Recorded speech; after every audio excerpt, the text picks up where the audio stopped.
What's up, guys? Skeet Bass here with Henderson. We're here to show you kind of what we've done to this pontoon boat and how we rigged it out. This is an older gentleman that lives up on Toledo Bend, and he wanted the ultimate crappie and perch jerking rig, and that's what we gave him. Up here at the helm, we have the Humminbird Apex 16-inch. This thing is pretty much a computer screen. You got side imaging, you got down imaging, you got charts, you got everything you need to get you where you need to go. Now, the good thing about this Apex, it is also connected to this 10-inch Solex Humminbird that we have up front. We also went ahead and installed a Garmin LiveScope Plus, and the good thing about this is we found a company, it's called fishfindermounts.com. Very well engineered, very easy to stow and go and move around as you need to go.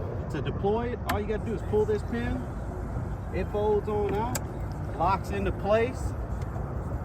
Loosen this up a little bit, drop your live sonar in the water, lock it back into place. There's your tree right here, you can see. You can even see some fish swimming around. Now, what do we have to power this whole situation? We got us a self-deployed Altera 36 volt trolling motor with spotlight. This thing comes with a nice remote. It also comes with a foot pedal in case you ever lose this, or if you're old school like most of us are and you want an actual foot pedal.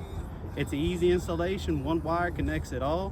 One wire disconnects it all as well. If you're a fisherman that fishes by itself, this is an amazing tool. What you can do is you can actually launch this boat, press a button, guess what it's going to do? It's going to spot lock until you're ready for it to come back to you. Press another button, feed it to you to the dock, step on, you're ready to fish by yourself. Skeet Bass with Henderson, come check us out. We'll see what we can do for you.